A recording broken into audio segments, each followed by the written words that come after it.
Hello, and welcome to the Bamboo Lab podcast with your host, peak performance coach, Brian Bosley.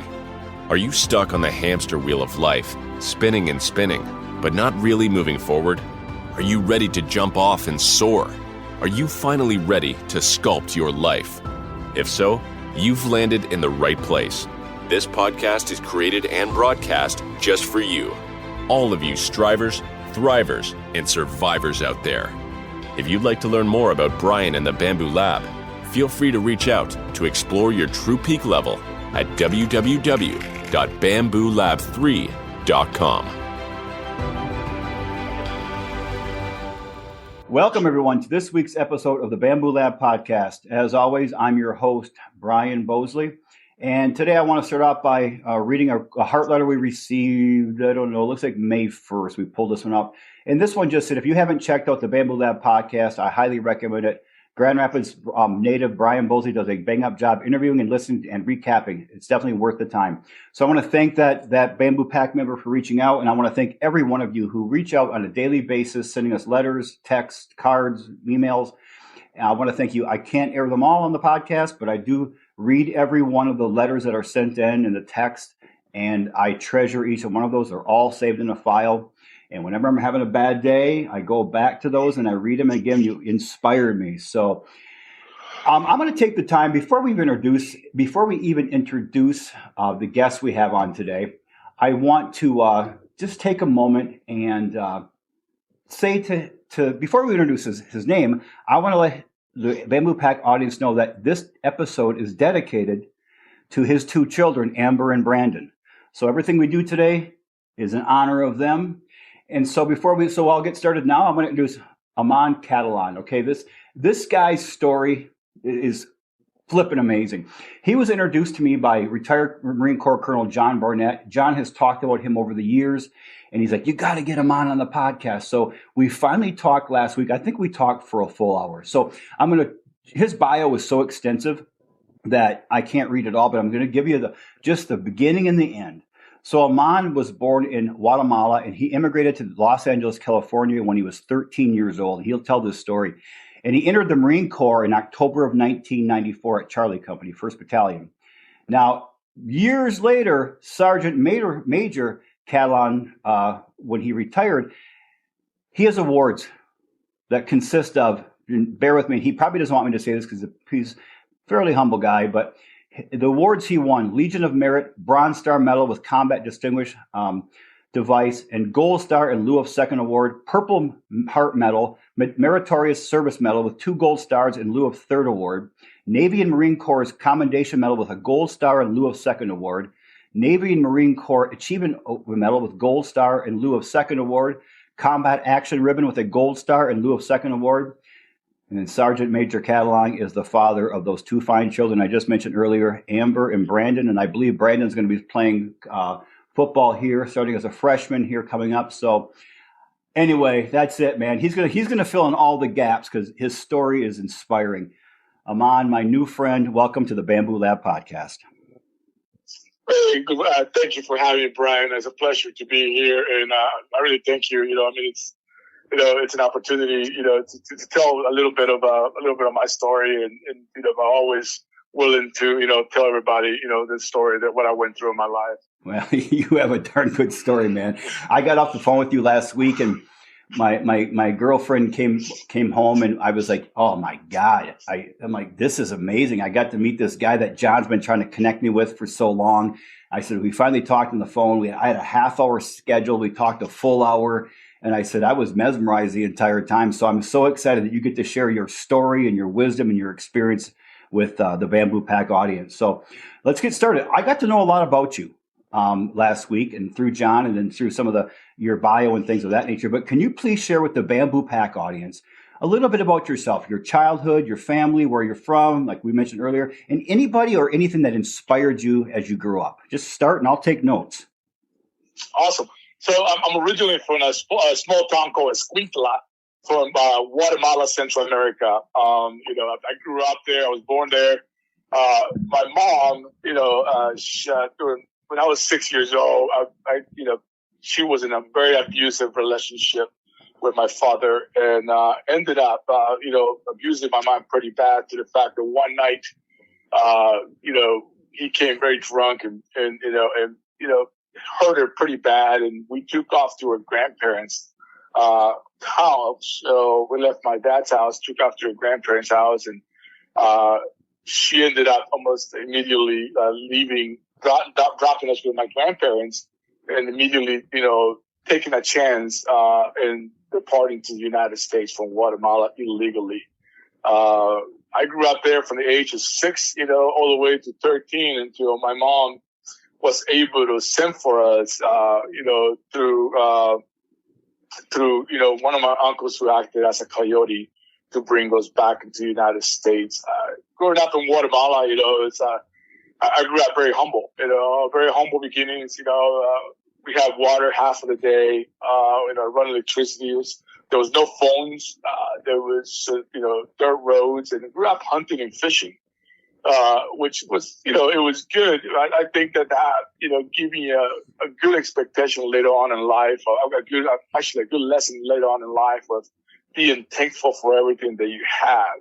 And I always been, given the opportunity, I admire my mom's vision, because she took off the United States, and as soon as she arrived here, she was a maid, and she was a maid that lived in a house with some people that she was working at the time, and she cleaned that house, she took care of the kids, and while we are in Guatemala for 6 years, she did that.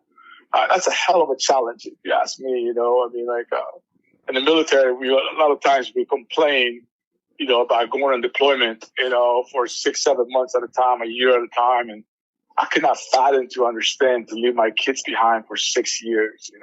That just blew my mind.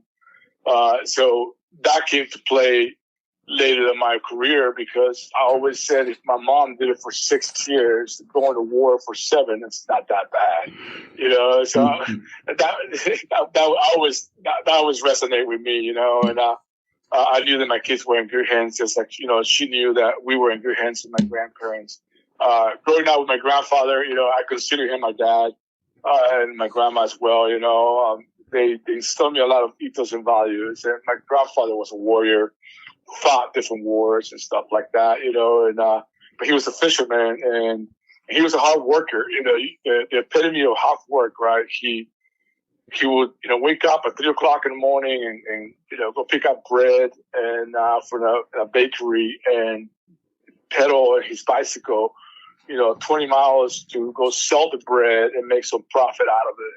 And then come home from that. And then we go to the river and go fishing, and, and just, did everything to provide for, ends meet, with whatever we could, until my mom, starts sending money from, from whatever she got left over, here for her job, while she's saving for a house and saving for brings over here, whatever it was left over, she would send it to my grandma. So we have food and clothes and all that stuff. So that's a hell of a sacrifice. Once I became an adult, I was like, how did she do that? She left the country with nothing, nothing. Didn't know the language, the, communication barrier. And, she managed to work, and be able to save money for a house, save money for the bring, and then still live her life. It's just amazing, and, so at the age of 13, she sent out for us. My uncle came in, he flew to Guatemala, and we took a bus from Guatemala to Mexico City, which is the capital of Mexico. And from there, we took a plane. While we were there, my uncle was like, hey, here's a $100 bill. Put it right in between my Guatemalan passport. We were going to fly from Mexico City to Tijuana, and debark in Tijuana, which we did. So we flew to Mexico, from Mexico to Tijuana. And it was my brother, my youngest brother, which is 3 of us, my oldest brother, Werner, and my youngest brother, Hugo. My oldest brother had left the year prior. He already had gone through the journey, and he was already with my mom. Okay. My youngest brother and I, we traveled with my uncle. So when we flew from Mexico, I arrived in Tijuana. You know, I don't look Hispanic at all. I mean, I'm 6'3", you know, light eyes, and I had like a little bit of blonde hair. And there was an American couple that was debarking from the plane, and my uncle's like, "Hey, why don't you get in between those two Americans, and you look like their son, and pretend that you're their son when you're debarking, and just, you know, when you see your aunt at the exit, just run towards her." And that's exactly what I did. You know, as soon as the plane was about to debark, I got in between the couple. I came out. You know, I was nervous. You know, I had a Guatemalan passport, which, you know, they scrutinized that in Tijuana, even though still, most people, when you get arrived in Tijuana, they know that if you got some type of foreign passport, that you are trying to enter the United States. Mm-hmm. So, I got in between the couple, and, immigration department from Mexico let me go through, you know, thinking that I was the son of this American couple. My uncle and my brother were not that lucky. They got stopped by immigration, and my uncle gave him the passport. In between the passport, there was $100 bill, and the immigration officer took the $100 bill, gave him back the passport, and let him go through. You know, so that's how we ended up in Tijuana. And I said, we're in Tijuana. You know, my aunt was there. My mom was still illegal. She was still illegal. She couldn't travel. She came back to Tijuana, you know, crossed the border, knowing that she has to cross the border again, with us, you know. So she had, you know, but she was like, there's no way I'm going to let my two kids cross by themselves. You know, if something happens, I want to be with them. So she came across the border, and, you know, we were there for a couple of hours, and then, you know, we met this 15-year-old Mexican national. If you could picture Tijuana, there's a flag, a big, you know, Mexican flag. And right around there, you know, we took off running.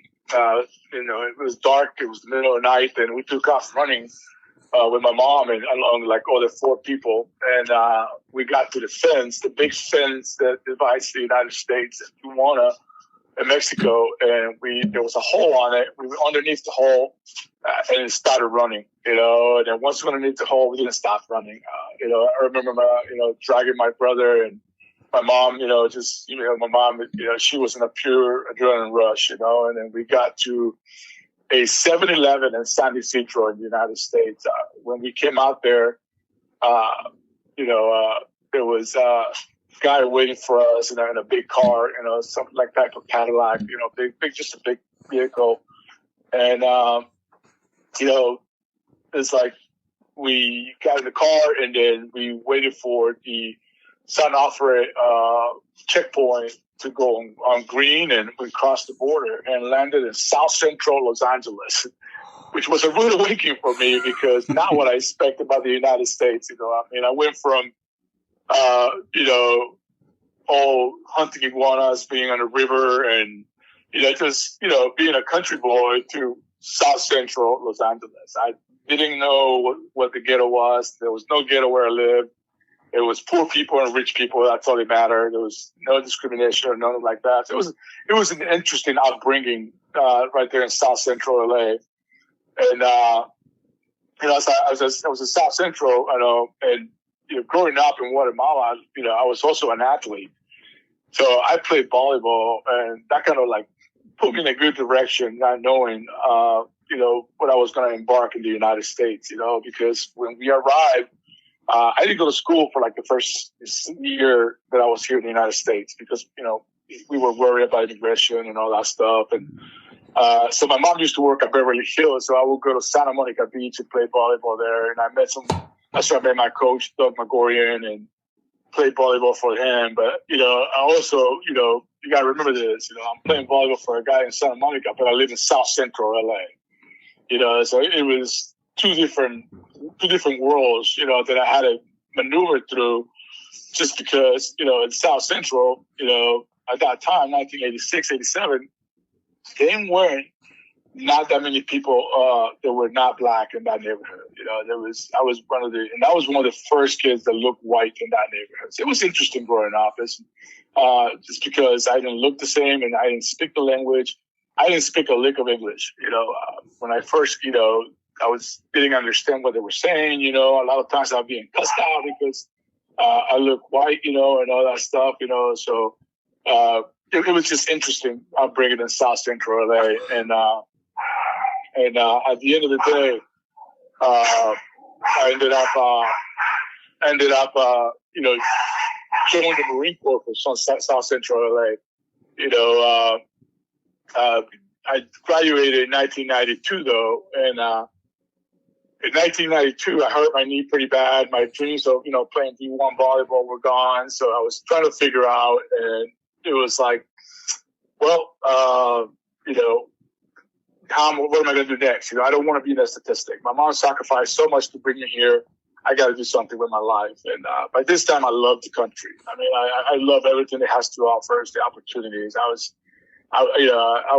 I'm not American. I'm not American by birth, but I'm an American by choice. And I decided that I was going to do something to protect what this country has given us so far, which was the freedoms to chase my dreams. And that's exactly what I did. I figured that paying back, was serving. And so I ended up joining the military at the age of 20, going on 21 in 1994. And joined the military, my first 2 years in the Marine Corps, I hated it. I was never thought that I was going to love the way I loved the Marine Corps. But my first 2 years was rough because I didn't understand a lot. I was still kind of comprehending. I didn't know anything about the Marine Corps. I didn't know anything about the Marine Corps. It was just, I knew that it was something positive. I saw this, I remember, my buddy, who, we were a little, intoxicated. We saw this Army recruiter who we went to the Army office and he kicked us out. He was like, you guys are drunk, get the hell out, And I remember the Marine Corps recruiter came in and he looked good, he smelled good. And I was like, man, this guy's got going, what got it going on. He came and talked to us and he was like, I was like, man, it's like, I don't want to talk to you anymore because your brother kicked us out. And, banter between services is like, the Army is not my brother. I'm a Marine. And I was like, well, I don't know what that means, man, but either way, don't care, either way, I don't care. And, but I do want what you have, which he had a nice car, he had nice clothes, he smelled good, and he had money, And that's, that was part of it too, us joining, I was like, what? He told me what he did, and I was sold, and, ended up, serving in, I had to do too well in the test. I scored pretty low on the test, and my choices was either cook or infantryman. And, I didn't want to cook, so I chose the infantry. And like I said, I didn't know what the infantry was entailed to. I didn't know what it was about. I didn't know that it was going to be tough, and it ended up being the best choice I ever made for my life. It ended up, staying for 26 years, and doing all kind of slew of jobs from drill instructor to combat instructor to recruiting to multiple combat tours, I did everything that I wanted to do in the Marine Corps, and it was a blessing, because, I experienced a lot of things that most people didn't have the opportunity to experience. Well, and therefore, Amman, why was their first year so challenging for you? You had mentioned you didn't like it your first year, you hated it. What were some of the challenges you faced that first year? Was it just I didn't know what to expect, or what? I think it had to do with me, I'm just having a little bit of entitlement, and not just entitlement, and not having direction. Okay. I grew up with a mom who was a hard worker, but didn't have, after my grandfather, we left my grandfather, didn't have so much of a male role. So I was not instilled some ethos and values that I believed on, the ethos and values that I believed on almost came from the streets, the code of ethics that you kind of believe on. And, join the Marine Corps, you either conform to the Marine Corps ethos or you don't, either you accept them. And the problem is that they were not explained to me thoroughly, if that makes sense. Okay. And, and it didn't explain to me thoroughly is that I didn't know how to apply them in my life. I didn't quite understand them a lot until about 2 years into it. Then when it came to play, that I was like, oh, this makes sense now. you know, and I adopted him, 100% full adopted, you know, what is, what is honor and what is courage, what is commitment, you know, and, what is, to be able to serve something bigger than yourself, you know, and, lead by example, what is fostering a sense of ownership of personal belongings, things like that, things that, you got to be able to understand and believe on, but it's not, you can't describe, you have to live it, to understand it, what is cohesion, it's like, things like that, like I said, I never heard of it before because I've never been experienced to that. I mean, I play sports, but never to the level of what camaraderie is and what's cohesion and what's feel the core, how, people make you feel and what the unit makes you feel, live those experiences later on, it's just, I had a hard rough. Like I said, nobody explained that to me, and it took me a while to actually figure it out and start getting it, and start put them into okay, these are mine now. These are not the Marine Corps. This is what I believe on, and I tell you, it shaped my life. It didn't define who I was. It actually refined who I became. And those are lessons that I went through my life that I never let. Every duty station, define me. I let it refine the individual that I was going to become, if that makes sense. Say that again, because I think that's so powerful. You told me that last week on the phone. Don't let if I could paraphrase that, is that don't let your past define who you are, but say that, if you could say that again, because I want to make sure I get that. It's almost like, don't let your past define who you are, let it refine who you're going to become. And it to me, like I say, that came into play, later on in life, because, I started as a young infantryman, and when I was retired as a sergeant major, everything comes to full circle, and so you try to pass those things to where, like, I didn't want people to say, oh yeah, Sergeant Major Catalan, that was the drill instructor guy. I didn't want to say Sergeant Major Catalan, oh, that was the combat guy. I wanted to say Sergeant Major Catalan, he's a Marine's Marine, and he's a good man, he's a great leader, that's what I wanted to say. Not so much define on one certain thing, but they knew they could come to me because based on my experience, I could give them a very smart answer on what we're about to embark because I lived it. I did it. It was not that I read it in a book. I actually did it. And that was my thing in the Marine Corps, that I wanted to experience the hardest duties that a Marine Corps had to offer. So I could look somebody in the eyes and be like, all right, you're going to be okay. I've been there. So to me, that was powerful more than anything else, if that makes sense. Dude, that is one of the coolest statements I've ever heard. Do not let your past define you. Let it refine who you are. Let it refine who you become. I want to hear a little bit. You had mentioned some things about your grandpa last time we talked, and he was kind of a hero of yours growing up. Can you talk a little bit about his story and how he impacted you? 100%. My grandfather was, a hell of an individual. He ended up leaving the house when he was 13 years old. And, he went to fought, against some of the guerrillas during that time. And he, from then, he had an issue with, with Catholics. Something happened where he renounced being a Catholic, and somewhere in between the 1950s and 60s, he found God again, but he found it to the becoming a Mormon. He met some elders, and he became a Mormon. He became a bishop of the church, and and this is something you don't hear that often, especially in a 99.9% Catholic country.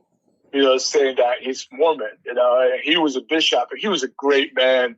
Like I said, we didn't have much, but we had elders at our house all the time. And he fed them whatever little we had. he fed him, they talk Bible, they talk God, and they talk, everything. And to me, that was a hell of an impact because he taught me that, you gotta believe, that you gotta believe, in who you are, and he was true to himself, where he established his beliefs to the church, to the LDS church. And I'm not active in LDS anymore, but I did get baptized, which was funny because when I always say it's like, I'm not active, people always like assume that I'm still a Mormon, but I'm not. It's just got, it was my grandfather. And when we came to the United States, we're not part of the church, but he was an amazing man. He worked for the railroad and they couldn't pay him. So they gave him land. So him and another people established what's called the colony of the railroad worker. And that's where I grew up at. That's the town that I grew up at. When he passed away, there was thousands of people that came, to pay their respects because he was such a great man. He did, he never said no to people that needed help. And it's such a great message with everything. I mean, actually, he's one of my heroes, and he worked, so hard and, gave everything he could to support, and that to me is still hard work ethics, that you always got to work hard. And a lot of lessons learned between my grandfather and my mom, it's like, I'm a firm believer that in order to gain something, you must sacrifice something, So like, my mom was like, she wanted to gain a better future for us. But that means she needed to sacrifice 6 years of seeing her kids. My grandfather, he knew that he had to provide for food on the table. That means he had to sacrifice his time daily, waking up at 3:00 in the morning and, doing what he needed to do. So those lessons, put a hell of a work ethic that reflected upon my time in the Marine Corps, and it was, I want to say it was the bedrock of my, the foundation as my ethical work, where, I had to work hard no matter what if I wanted to be successful, and things had to give, so you got to understand what you were given. And that was my grandpa said, you got to understand what you're giving up in order to understand what you're going to gain, I just want to stop for a minute because I think for the audience out there, for you or who are driving, or maybe you're running or on your treadmill or you're doing something around your house or office, I want to encapsulate some of the things that Amman has already said that I've got a half a page of notes already, but I circled a few things that he said that really stuck out to me. Be thankful for what you have. I mean, look where Amman came from. Grew up very humble, impoverished, no phones, water half the day, but so thankful for the people around him. He hunted, he fished. His mother, when he was 6 years old, had to go to the U.S. and work as a maid. But he decided, I'm not going to be a statistic. He got to this country, and look at how he came across. He ran across the border, went through a hole, and just took off running to a 7-Eleven. What the hell, man? So many of us can't relate to that, but he loves this country. And he told me last time we talked that he made that statement that I'm American by choice. And I think that is the definition of a true American right there. I love that he said about, you want the desire and the need to serve something bigger than yourself. As we go through life and we try to gain success and we try to gain whatever that might mean to you, when you can abdicate the desire to grow and say, I'm not doing it just for me, I'm doing it for something greater than me, whether it be your country, your family, your clients, or the world as a whole, man, that's a strong motivation. And his grandpa, going from Catholicism to becoming a Mormon, that takes a lot of balls, man, in a country that's 90-some% Catholic. And he just, like he told Amman, believe in who you are. He clearly believed in who he was, and that clearly spreads to Amman, and I'm sure it spreads to his two children too now. And I like the idea of to gain something, We have to sacrifice something.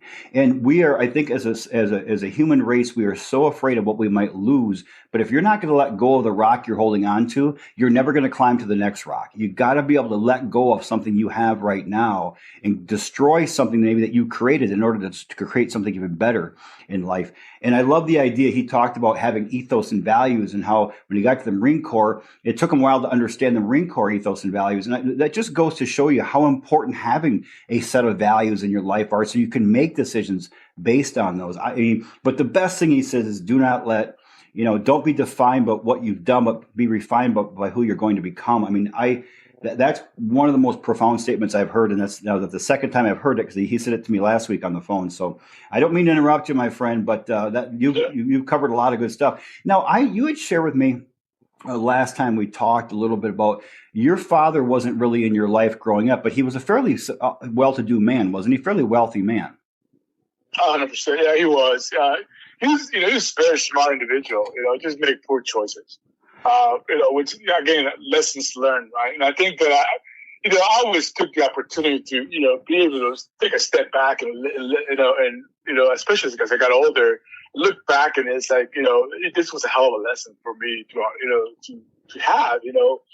When you have an individual who he retired pretty young. I mean, he retired in his 40s with a lot of wealth in Guatemala. And he became an alcoholic, and then alcohol ruined his life and ended up dying of alcoholism, but he was very, very wealthy, very smart, very eloquent dude. But, alcohol took that away from him. And, everything that he was, transformed him into something that most of us did not want to be around,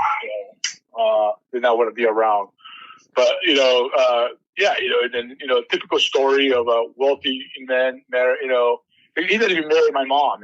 He shocked out with my mom, and then, got with my mom and had 2 kids, and he had previous kids. And, it's just a whole different, chapter of my life. And it's interesting because, my sister, who was my half sister, I got 2 half sisters, 2 half brothers through him, and like 3 more that I don't know about, and there's, of course, my brother and I, and then my oldest brother, who my mom's half and some different other guy, but it was just a lot of lessons came from him. Even though they were bad lessons, I think I was able to turn them around and kind of show me to be the man that I didn't want to become. I understood what alcohol did, and don't get me wrong. I mean, like, I went through a dark spot in my life after I came back from Iraq in 2005, and I understand how powerful alcohol is, and be able to influence your lifestyle and almost destroy you if you don't know how to control it. If that makes sense. It does. Well, I'm going to skip to that question right now. We'll come back to some of the other questions, but I'd like to ask you, Amman, what was the darkest period of your life? What was the most challenging thing you've ever overcome in your life? I think that coming back from Iraq in 2005 was very challenging. It was, again, it's hard for me to comprehend what I went through in Iraq on my first tour. I have seen death before. I watched people get shot in South Central. I was exposed to people, being murdered and stuff like that in the streets. That to me was not traumatic. I think what did it for me was when you start losing people that and you were there and you survived. And it was kind of like a little survivor's guilt, that put me into a hell of a depression in 2005. Coming back to 2006, I was, arriving in Iraq, from August of 2005 to January 2006. And I was, with 7th 1st Marines, and my first week there, I got wounded, and then 2 weeks later, I got wounded again, and it was challenging, seeing that, it makes you think everything that you have. I mean, I remember my first time I got wounded, I was being thrown up in the air, and I literally saw my life flashing up on my eyes, and I was like, I was thinking like, man, I'm not going to see my little girl get married, and I just had a baby girl in 2002, and she was 3 years old. And, it was a hell of an experience that year, just because it was all new to me, experiencing watching, seeing body parts of a young little girl, and, watching young Marines die. I came back and I didn't know how to deal with it. I couldn't understand it. I didn't know. I was putting up a front, being a leader of Marines, right? I was trying to be the strong guy, leading Marines, but closed doors, I was falling apart. I didn't know how to deal with it. And, when I came back, I started drinking heavily, and, it's just one of the things to, like, you go to work and you put up a mask, and be the, strong Marine, leader of Marines, you got awarded those accolades, but then when you close the door, you just don't understand and comprehend, and it was a challenging period of time. And luckily, I had good friends that I talked to, and I took some of my grandfather's things to her, like, hey, you gotta be yourself, you gotta know yourself, and I needed help, and I ended up, getting help and be able to, get out of that dark hole. And I think deploying in 2007 again back to Iraq, was therapeutic for me, because I was back at it and understood. And then once again, it's like the Marine Corps, it took me a little while to understand, and then this time in 2007 was very therapeutical. And then going back to Afghanistan in 2010, which was a more hectic deployment than it was in 2005. But since my lessons learned for 2005, I was able to handle a lot more that I experienced in 2010. I was able to help out more Marines to deal with those types of situations. But definitely, 2006 was my challenging time, and understanding what is, when you return from combat, and, having to understand yourself, the traumatic changes that your life has gone through, and it's not like I overcome it, because you can't, you can't erase memories that you went through. I always tell young Marines, I was like, hey, you got to learn how to live with them, because, you don't forget your first kiss. You don't forget, that, your wedding day, you don't forget those things that impact your life, So what makes you think that you're going to forget seeing somebody dying? What makes you think that you're going to, be able to, completely wipe out what the hardest time in your life has been, whether every night, every day that you went out in the wire, you didn't know if you're coming back alive. There was 6 times that I could have died, throughout the deployments that were pretty serious. And, every single one of them, I walked away and I was thankful for it, and, but 2006, this period of my life, and I'm glad I overcame it. And I speak freely about it. Most people don't. And I usually, when I speak about, post-traumatic stress and, survivor's guilt, most people don't understand what it is. No. When you have, a Marine, that you really, connect with, and the next day you're picking up his head and, his torso, and you just don't you can't unseen that. It was challenging. Now, 2006 was a pretty dark spot where I was on, and I was, like I said, I was thankful that I had, good people to talk about, and kind of, just relate, people that were with me during that mission and during those times, and be able to, find comfort and continue, moving on in life, and like I said, I was not going to let those events define me. I used them to refine who I became later on.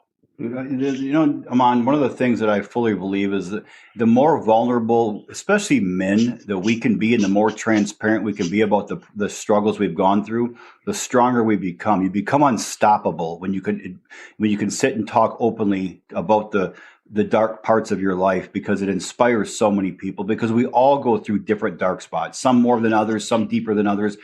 And when we hide those inside of our heart and our soul, they just fester like a disease. And so you don't ever get healthier, and nobody else gets to be inspired and empowered by that. What you just did today and what you've been doing over the past several years is being open, vulnerable, transparent with all that courage, man. It's letting you release a lot of that pressure, but also you get to inspire and empower other people, man. I think it's wonderful.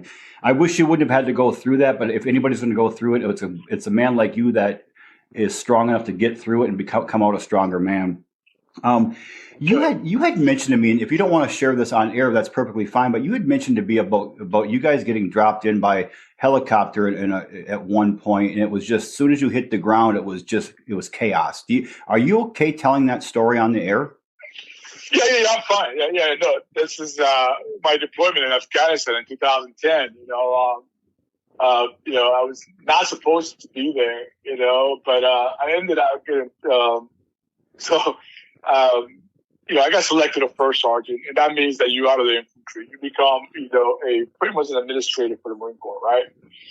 And so I go to Okinawa, Japan, and I'm thinking like, okay, my days of combat are over. I'm not going to see combat again. I'm in Okinawa, Japan. And in 2009, there was an incident with Dakota Myers. He ended up, getting, he got wounded. No, he didn't get wounded. There's Marines that died. 4 Marines died. He ended up getting the Medal of Honor, this young Marine. So the message came out in Okinawa, Japan to be part of what's called an ETT, Embedded Training Team. So I wasn't familiar with that. We kind of had them in Iraq. They kind of like were, okay, you train the Iraqis. But this one, you were supposed to get embedded with a Kandak, which is, a battalion of Afghans. So, I get the mission, and it's 21 members, and I got, Lieutenant Colonel Michael Sherman, who's great American. God bless his soul. One of the best, leaders I ever worked with. I mean, those lieutenant colonels are amazing. And this guy was one of them. He's one of the special ones, and he, great friend now, and we ended up getting 21 members, and there's only a few of us went to combat. The rest of them were pieced together from different jobs, administrators, motor key guys, water mechanics, and most of the guys. So we put them through an extensive training to go serve in this embedded training team. So we fly out, in March of 2010, and our mission was to be embedded with this called Marja. With the Marja Battle of Marja started in February, and that AO was hectic. It's actually an XPO special about it with the 1st Battalion, 6 Marines. But we landed. So we're in Kandahar, waiting for our flight to Marja. And we are gonna go work what's called the 3rd Kandak, 1st Brigade, the 215 Corps for the Afghan National Army, attached to 1st Battalion, 6 Marines in Marja, Afghanistan. And my way, so we're sitting on this tarmac in this, airport, if you want to call it, and out of the helicopter that's picking us up, here comes Gerardo Rivera, and I managed to. I'm like, it's funny how you deal with a lot of stress. We're ready to be inserted in one of the hottest place in the world to face, to go to war. And I'm more impressed that Gerardo Rivera is getting out the airport, the helicopter. So I run out to him and I take a picture with him, and I snap the picture with Gerardo Rivera. And he's like, "Where are you going?" He said, "We're going to Mars." Oh my God, I just came from there. God bless you. Be careful. And I was like, okay, that was interesting. And as soon as we get everybody in the helicopter, and as soon as we're flying, and, we start seeing Mars, and you start seeing the poppy fields, and all of a sudden that 50 cal opened up, and it was just like, straight out, like, the gunners going off, and we're getting shot at. We do a hasty landing, in one of the poppy fields. We literally like throwing, gear out the helicopter. We actually had a casket too from one of the local nationals. We push it out, and we ended up, everything's breaking loose. And, this is like welcome to Afghanistan type of thing, and the firm base is under attack, and they're like, shots going everywhere. And all of a sudden, this young Marine is like, hey, you guys can follow me. We follow through. Then rockets, the helicopters take off. Rockets hit the firm base. It was a hell of a welcome aboard, welcome to Afghanistan. And for me, it was, like, oh, I'm back home. Right. This is not about for my other, about 18 of my 21 kids was a holy crap. This is the real deal. This is combat.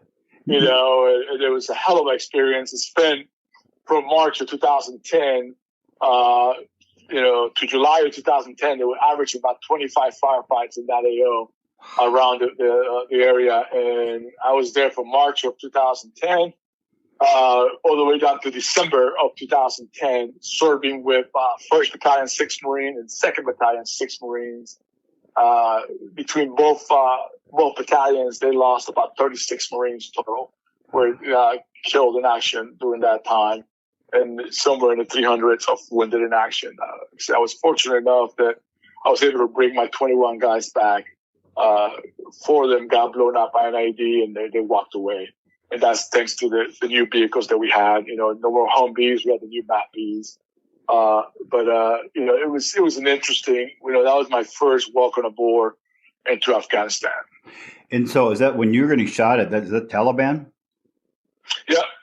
So we, Marshall was, surrounded by Taliban. It was the hub of the Taliban. It was one of the fiercest fight in 2010 in Afghanistan.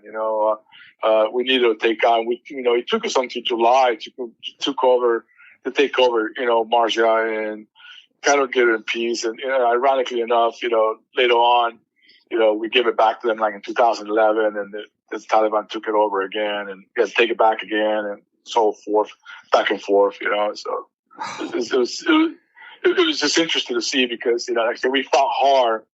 So my first, like I said, that was my introduction to Afghanistan, in Marja. And first December, I was able to walk in the streets without any gear, with any sappies, without where we had such a great job. Marines did such a great job securing the town that it was pretty safe. The schools reopened, Kamagas, and there was kids going to school and everything, but it took 6-7 months of hard fought work, a lot of firefights, a lot of Marines died, for that. And then we thought it was safe enough, give it back, and then we lost it again in 2011, 2012, and became the hub. The reason being is because, Marja, it's a town that it's got a lot of poppy. So they foster a lot of poppy and a lot of opium. One of my missions was to support DEA for the poppy eradication of opium. Was one of my missions that I had with them too. That was on top of training the Afghan army. That's one of our missions was to help out the eradication. We had it to be Afghan led in order to stop the eradication of opium. The thing is with, obviously you have been awarded a lot of medals and things of that nature. And I don't know, the Bamboo Pack audience doesn't know this, but Amman was wounded 6 times, but he only accepted 1 Purple Heart. Yeah, that was the first one, I believe, right? When you were wounded? Right. Okay. Right. I mean, I think it's hard for us civilians that have never fought in combat to understand the impact of what these young men and women go through and really what they sacrifice for all of our freedoms and liberty. It sounds cliche, but bullshit, man. This is a real deal. We see this on TV. We watch Saving Private Ryan. We might watch, Blue Hawk Down or Black Hawk Down. We might watch these TV shows, but we're so disconnected from it. And these guys and these men and women have been there for Amman many times and has been right in the heart of the thickest shit possible. And, I mourn for the losses of our fellow Marine and other military individuals who died and gave their life and the greatest sacrifice of all for our country and for the world. And also for those who served and came back, wounded, whether physically or emotionally or mentally wounded. It's a ball game that most of us just can't even possibly. You were talking, my mouth was hanging open. I'm looking, going on. This is almost unbelievable to me. It's a damn movie. this is a movie ready to be made. Your whole life is a movie. And I mean, from being a kid, I mean, I'm looking at this going, where do we piece this together at, man? What I love most about you, Amman, is the story that you kind of came full circle. I mean, you crossed the border at age 13, illegally, and then came over and then fell in love with our country, served our country with the greatest of honor. Then tell the story about you going back there and guarding the border. Yeah, so it's crazy because in 2019 the regiment was assigned. We had to give up a battalion to guard the border from Tijuana, Mexico, down to Nogales. So we had to provide like 400 Marines down in the border. So we sent 1st Battalion, 4th Marines, and part of our 1st Marine Regiment. I was the regimental sergeant major at that time. And it was just coming full circle. How ironic is that the guy that came across the border now is overseeing the safety of the border. It just to me it kind of like gave you perspective in life, and kind of like when I was doing recruiting, and I always tell my recruiters, I was like, hey, don't discriminate who comes across those doors and want to become a Marine, because that guy might become a sergeant major one day, and he might be in charge of of you or some type of security for this nation. So I look back and it was I was sitting there, watching the president come by and like watching people come and visit the border, and you're sitting there like, reminiscing that, hey, I came across there, and you pointed right at the right same spot you came across, except that you're on the other side now. And, and it's a mission. You're trying to, protect, the freedoms that we have, to me, that was a hell of a lesson at the end of my career as a Marine, We're like, wow, it really came in full circle, and I kind of knew there was time for me to retire. It's like, it's coming full circle. It's time to go. But yeah, that was a hell of an experience. Being there at the border and just watching the Marines doing God's work, helping out or the border. And I think we're going back again. I think they just got reassigned that mission again, I believe, not too long ago. That was 2019. Wow, that's one of the coolest stories. That is, the circle was complete right there. Right there, absolutely. Like I said, you look back and you just kind of like start reminiscing about everything you've done, and when things start coming in full circle, it's time to kind of move on. And I think it's important for all of us who are listening right now to think about, and I always say this, put your life next to Amman's. Don't compare the two, but put it there and kind of follow his journey. I mean, from where he came from in all the challenges he's gone through in life, from a little boy, his mother had to leave when he was 6 to go across the border illegally to become a maid. His father wasn't around at all. He was raised by some amazing grandparents, didn't have anything really, but very thankful. Came across to the U.S., ran across real quickly at age 13 and did the sprint and became an American by choice, and all the lessons he has served here. And then all of a sudden, at one point in life, he's looking at this border saying, that's where I crossed, a couple of decades earlier. And we all can get there. We can all get to a point in our lives, no matter where we started, no matter what we've gone through, we can get to a point where we can look back at one day and say, wow, look at where the hell I've come from and look at where I am now. And I think the best way to say that is, don't let where you are and where you come from define who you are. Let those things refine who you're going to become. And I think that's one of the most powerful statements ever aired on this podcast. I want to ask you a question, Amman. If I had a time machine and I could fly down to Arizona right now, and you and I could sit there, we could zip off in this time machine to the age when you were 13, and you just stopped at that 7-Eleven and you're sitting there catching your breath. If you could talk to that young boy right now, what kinds of advice would you give your 13-year-old self? What words of wisdom would you share? Man, 5 simple words. Be you, always be you. That's it. I wouldn't say anything else. I mean, it's you got to trust your instincts. I think that, all of us have this inner our gut feelings that we have. And I think that, I trust the mind. And I did okay. I think I did okay. I made it, I made it through life. And don't get me wrong, made some big mistakes. But, one thing is like I always try to look what's the lesson to have, whether good, bad, or ugly. It didn't matter. What is the lesson that I'm going to get out of this?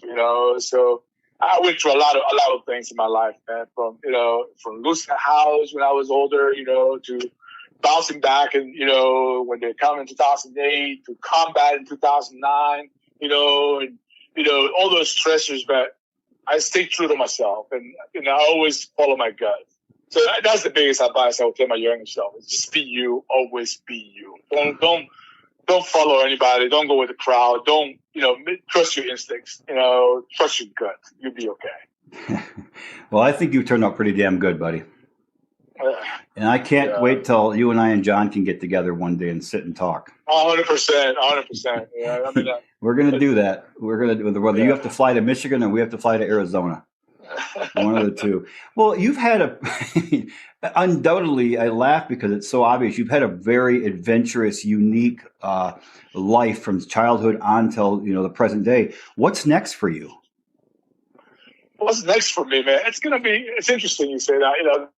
I'm really trying to figure it out. I think that there are a lot of lessons in life, and I would like to, put them somewhere in writing.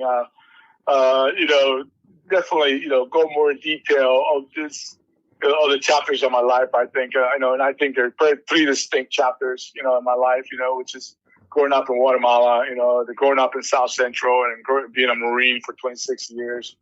So I don't know, man.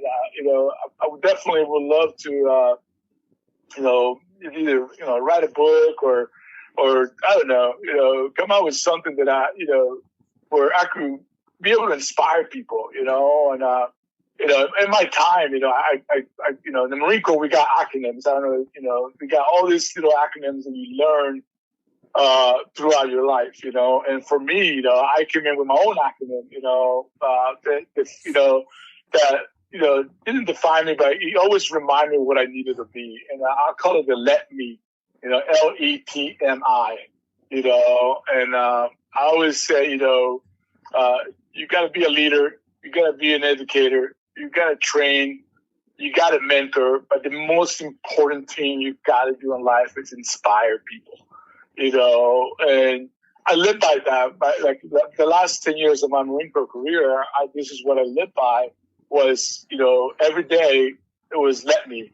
Okay, who am I leading today? Who am I educating today? Who am I training today? Who am I mentoring today? Because number one, who am I going to inspire today? So I think that I want to pursue that. I want to be able to, be able to pass that message, to generations that come. So I'm trying to find a way to do it, So I think that's what's next. I think that continue serving something that is bigger than me, continue, show the kids that, there's 3 things to me, like that I learned in life to be successful. Is you gotta have love, passion, and trust. Love of what you do, the passion to do it, and trust the process. And that to me, I think that's what's next. Be able to send those messages, across the board to individuals that might need a little bit of guidance through, and enjoy retirement. That's what I'm trying to keep doing that. But I think that's what's next for me. Well, I can't imagine a better way to have it. I can't imagine a better what next. And that's the first thing I was thinking of. Why aren't you writing a book, or why aren't you on a speaking tour right now? I can see Let Me being the title of a book. Or, in those 3 distinct chapters, each one of those 3 chapters is an adventure. That's almost a book, all of it in itself. You got 3 books in one book. And those 3 chapters of real life, Guatemala, South Central, and then 26 years in the Marine Corps, man. Brother, I just want to recap this real quickly. What Amman just said at the end here, be you, always be you. How many people say that? How many people actually live that? Now, I know all of you out there believe that's what we should do. Follow your gut, follow your instincts. Don't listen to all the chatter out there. There's so much damn chatter on social media and television and from all media sources, from family and friends. Forget that. You be you. Be you. Always be you. And then just think about what the let me. I want to go through that acronym again. LETMI. Be a leader. Be an educator. Be a trainer. Be a mentor, and inspire others. So, a good question he asked himself when he was in the Corps, and you could ask yourself this every day. Everyone is: who am I leading today? Who am I educating? Who am I training? Who am I mentoring, and who am I inspiring? And when you can do that and say that and answer those questions, that's when you're going back to what he said earlier. Then you're serving something much bigger than yourself. And that's where true inspiration comes from, is knowing you're serving something greater than yourself. And Amman's entire life has been about serving something greater than himself. And he clearly got that from his grandfather and grandmother, then his mother. Is your mother still with us today? Yeah, she is. She's, like I said, she's everything to me, man. I mean, she's my inspiration. She's, like, you always figure out, like, who's the biggest impact in your life. And I'll tell you, my mom is, I wish I had half the vision that she had. I mean, who would have thought that I'm taking off 6 years and I'm going to give, the best life I can and the best opportunity for my children. I mean, I can't fathom that. I mean, like I tell you, my mom was vision of seeing the future, like, hey, this is where my kids are going to grow up, and this is where they're going to have the best opportunity, in their life. And you talk about generational wealth, but to me, generational wealth is not about money. Mm-hmm. It's about the lessons that we get taught, and what my mom did. Then I always say I don't want to become an statistic, because what my mom did was hard. She cleaned houses. And most immigrants, when they come to the United States, they settle for, the simple job. And they're not trying to be like, being condescending about it, but that's the reality of respects. We don't speak the language. We don't, it doesn't mean we have to stay there. It means they got to work harder, and, my mom was the essence of that, the biggest inspiration for me in my life of who I was and who I became, yeah, she's with us, man, and she's amazing. She's a great, like I said, she's everything to me, and she's my biggest, inspiration. Well, what is your mom's first name? Francis. Francis. Yeah, that's funny, because being Hispanic, we don't have common in Hispanic names. Well, is her last name Catalan? No, Vega. So her name is Francis Vega. Vega? Is it Vega? Yeah, yeah. Oh, Victor Echo. Miss Vega, Francis, I want to thank you. This is a shout out to you, man. Thank you for the sacrifice you made at a young age and having to do what you had to do. And I mean, you are the epitome of the American dream. And thank you for doing what you did and sacrificing your life and your livelihood and your time and energy to raise such amazing children like Amman here, because this guy here is changing the world. It's all because of where it started, and that's you. So this one also goes out to you today as well. That's some good stuff, brother. Any last final message you want to leave for the Bamboo Pack audience? No, thank you for having me, man. This is an honor, and I really appreciate it. It's an honor and a pleasure to be in here, and tell a little bit of my story, and having an audience that, hopefully you're able to inspire somebody out there, where, at the end of the day, we got choices, and, we got to choose, to be the best that we can be, not being a cliche about it, but, you can't just sit there and not make those choices. You have to make a choice, and understanding that those choices come sacrifice. And in order to gain things, you got to sacrifice things. And you just got to realize, how you're going to sacrifice it, and, why you're going to sacrifice, and what are you going to gain out of it. But at the end, I think that, follow your gut, follow who you are and what you're going to do. Be you. Always be you. Be you. Yeah. Brother, it was an honor. Please stay on after we're done recording. I'd like to talk to you for a few minutes if you don't mind. But I just want to thank you, Amman. I knew you were going to be an amazing guest on here, and you did not. The only thing I thought is this guy's going to talk for 3 hours.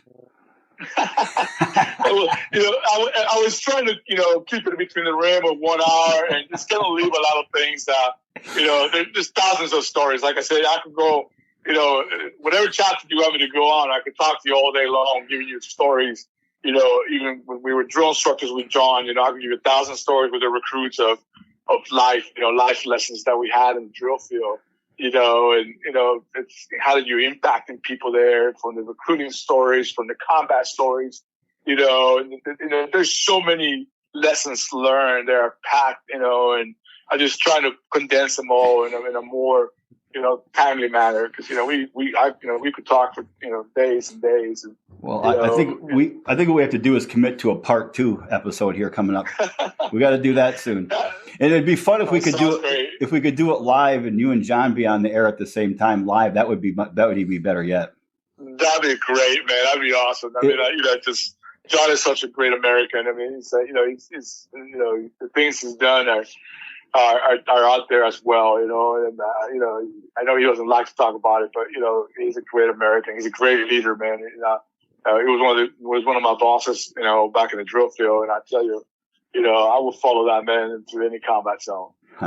Well, I got to spend, I think I told you, a couple of days with him and Gretchen. I don't know when that was, 10 days ago, and then I'm actually going to spend some time with them this weekend. So I don't know, the episode won't air by then, but he'll probably sit and listen to it with me before it airs over the weekend. Okay. So, all right, brother, I want to thank you so much, Amman, for being probably one of the most, this story was probably one of the greatest stories I've heard in this podcast I think we've done 91 episodes so far. Thank you for being such an amazing American, for one thing. Thank you for all you've done for the freedom and liberty around the world, and for protecting our country and our border, and saving us from some of the evils out there. And just thank you for being such an amazing guest on the Bamboo Lab podcast. Hey, thank you for having me, bro. A pleasure. All right, everyone. I know you're going to like this episode, so please smash that like button, rate, review us, and please, by all means, send this to 3 people. And if you have somebody in your life, in your family, who may have served in the military, this would be a good episode for them to hear, that they're not alone with some of the PTSD and some of the struggles they face, and that there are so many amazing people like Amman out there who are standing up and talking openly and frankly and transparently about what they've gone through, the good and the bad and the ugly of life. Please share this. I think we'd love to get this message out to more and more people. We're in 55 countries now. We have subscribers. Let's get to 56, 57, 58 based on this episode. So everyone, get out there. I'll talk to you all in a week. In the meantime, get out there and sculpt your life. Strive to give and be your best. Show love and respect for others and for yourself. And by all means, man, live intentionally. Enjoy the journey. I love and respect and appreciate each and every single one of you.